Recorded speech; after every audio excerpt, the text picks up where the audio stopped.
Hello, Algebra 2. Good to see you guys. We are going to take Wednesday, cover up the last little bit of this section and talk about the discriminant. So we're continuing notes from 2.3. All right, before I get into what the discriminant is, let's just try and solve something real quick. So I've got this little quadratic, x squared minus 3x plus 8 equals 0. Take a second to write that down. We're going to use the quadratic formula to solve it. So again, the quadratic formula is right up here for you to see. I think it's easiest if we can first name the a, b, and the c parameters. This thing is already in standard form.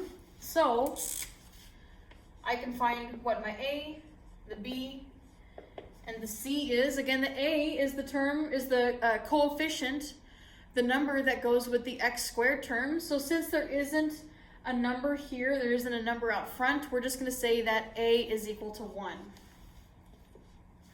The b parameter is the number that goes with the just x term, so this guy right here.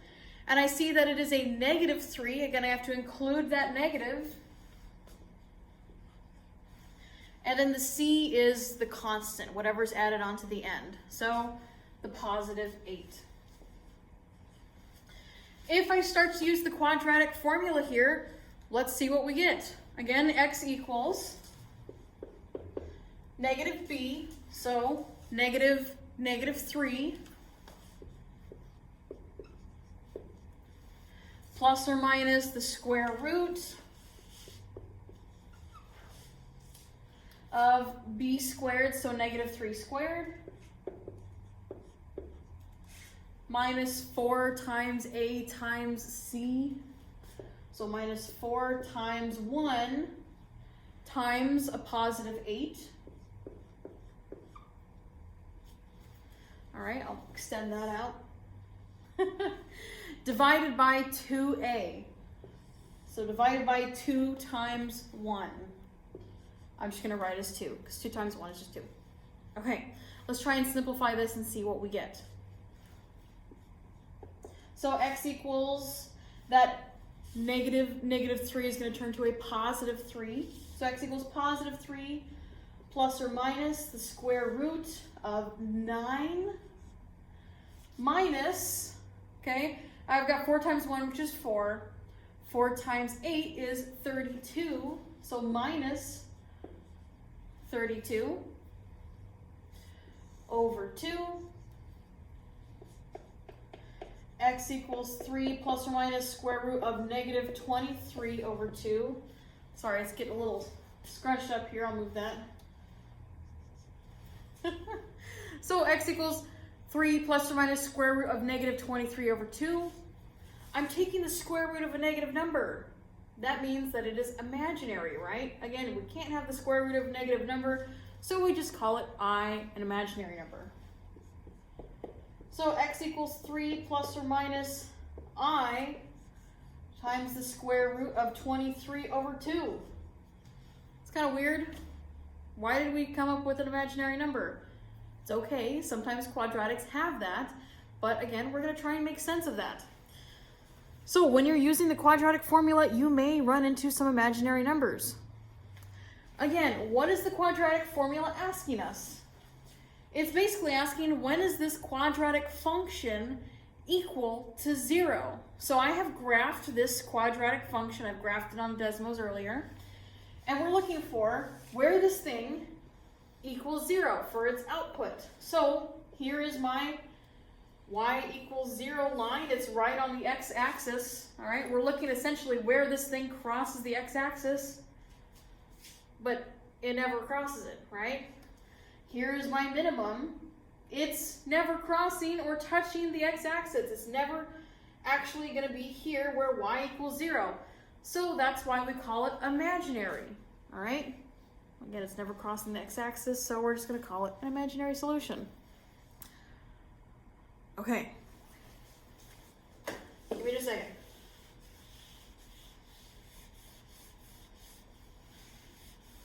All right. Once more, here's the quadratic formula. You don't need to write it down, but if I was trying to solve a quadratic and I used this formula, how do I know that I would get an imaginary solution? if anything underneath the square root is negative, right? So we're going to take a look specifically at this b squared minus 4ac, because if that's positive, then we're going to get two real solutions, right? It may not be a nice solution. It may be square root of 411. That doesn't really simplify down any further, but it's still a real number. If we get square root of a negative number, then all of a sudden we have plus or minus an imaginary number, so we would have two imaginary solutions. If we had square root of 0, then there's nothing to plus or minus. It's just one solution, all right? So this is what we call the discriminant, all right? Again, there's your quadratic formula. The discriminant is the part of this thing that is inside the radical. So the b squared minus 4ac is what we call the discriminant. Pause if you need to. All right. So just like what we decided, we said that if your discriminant, if whatever's underneath the radical, the b squared minus the 4ac, if it's greater than 0, if it's a positive number, then you're going to have two real solutions. If b squared minus 4ac is just equal to 0, then again, there's nothing to plus or minus. There's no reason to separate your solution into two different parts because you're just adding or subtracting 0. Which is still going to get you the same thing. So there's only one real solution if your discriminant is equal to 0. If your discriminant is less than 0, then you would be taking the square root of a negative number, so you would have no real solutions. So technically you would have two imaginary solutions. Okay. Because I'm going to give you some quadratics, and I'm going to ask you to use the discriminant to decide if you have one real solution, or if you're going to have two real solutions, or no real solutions, or two imaginary solutions, all right? Pause if you need to. So let's not even worry about finding the quadratic formula. Let's just use the discriminant to see what kind of solutions I'm going to get to this quadratic. So if you like, we can identify the not A equals B, the A, B, and the C values from here. So A is just 3, the B value is a -2, and the C value is a 5. So if I plug that into my discriminant, which I have up there as, again, the b squared minus the 4ac, anything that is underneath the radical, well, b squared is just -2 squared minus 4 times a, which is 3, times c, which is 5. All right, so that's going to give me, okay, -2 squared is a +4 minus -4 times 3 is 12. Again, still have to multiply by 5, so now I have 4 minus 60, which is a -56. So the discriminant of this quadratic is a negative number. It's less than 0. Therefore, I would be taking the square root of -56. I would have two imaginary solutions, or no real solutions to this quadratic, all right? So even from right there, I can tell you what kind of solutions I'm going to have. Let's do another one. All right, so I have x squared minus 4 equals 1. Again, to use the discriminant or the quadratic formula, these things have to be in standard form. So if I can get it to the form that looks like ax squared plus bx plus c equals 0, then I can start using the quadratic formula or the discriminant. So to get this thing into standard form, let me just -1 from both sides. That will make sure that the right-hand side is equal to 0, and then we can look at our a, b, and c parameters. So now I have x squared minus 4x minus 1 equals 0.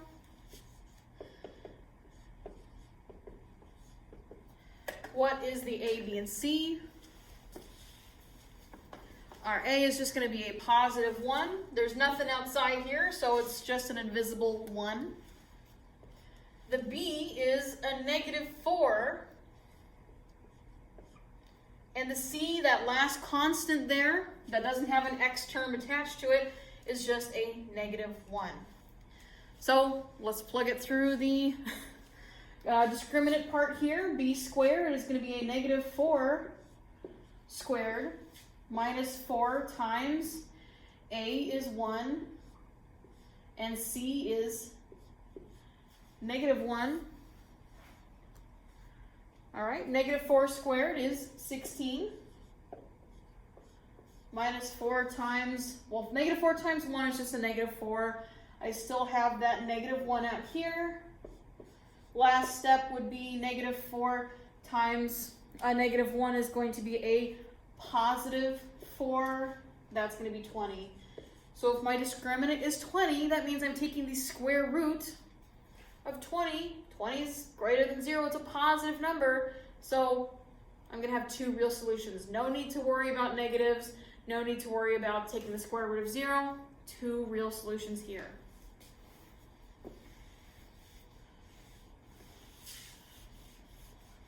All right, let's look at one more. X squared equals 0.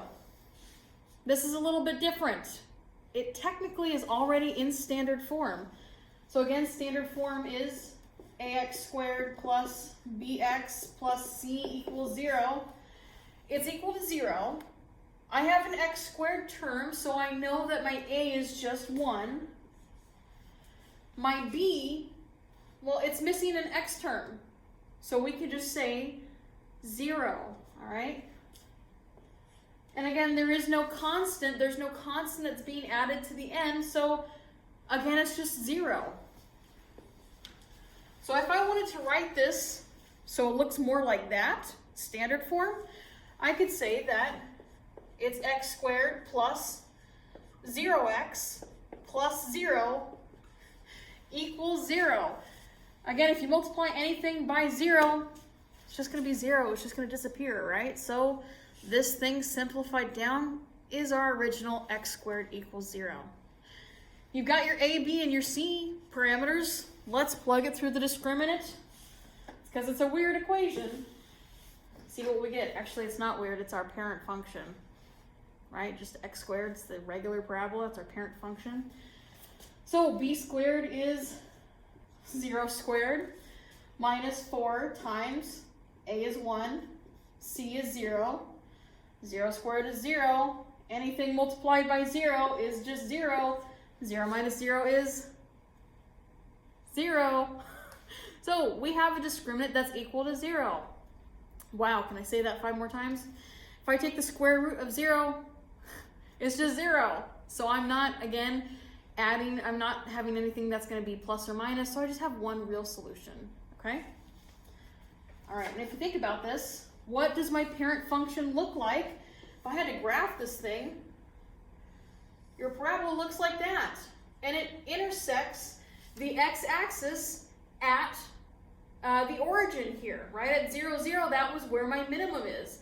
So again, it makes sense that I would only have one real solution because it intersects the x-axis once. All right. One last thing, I'm going to put it to a word problem now.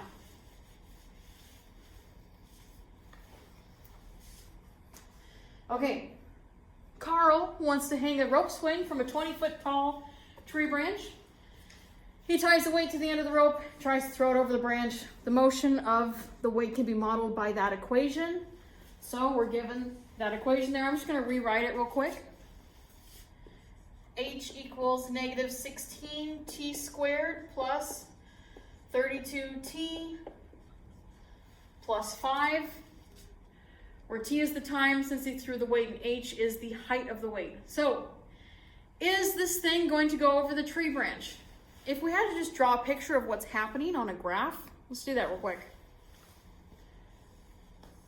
So there's the first quadrant of my graph. So this guy Carl throws his rope swing and is hoping that it is going to reach that branch, all right? So if the branch is 20 feet, I don't know where that would be, but again, if on the graph, if he's trying to reach a tree branch that's up there, it's not gonna happen. We're gonna get two imaginary numbers when we take the discriminant. But if the tree branch is somewhere down here, we should get two real solutions. So he's going to make it over the tree branch. Essentially, that's what we're doing. So let's use this function here. I know that the height, I want to try and make sure the height of this thing reaches 20 feet. So I'm going to replace h with 20 equals negative 16t squared plus 32t plus 5. Now this is an equation all in terms of one variable, t. Technically, the difference between these, this is a function because it relates two different variables, h and t. This is just an equation because I have only one variable that I can solve for. All right, that's kind of the difference. Anyway, let's solve for t. Or let's just use the discriminant and see if we're going to get real solutions. To use the discriminant, again, I have to get this thing into standard form. So I'm going to set this equal to 0. I'm going to minus 20 from both sides. Now I have 0 equals negative 16t squared plus 32t minus 15. Sorry, Carl, your drawing is going to go away. Now we just have to look at b squared minus 4ac. So my b is 32, so I'm going to do 32 squared minus 4 times a, which is negative 16, times c, which is negative 15.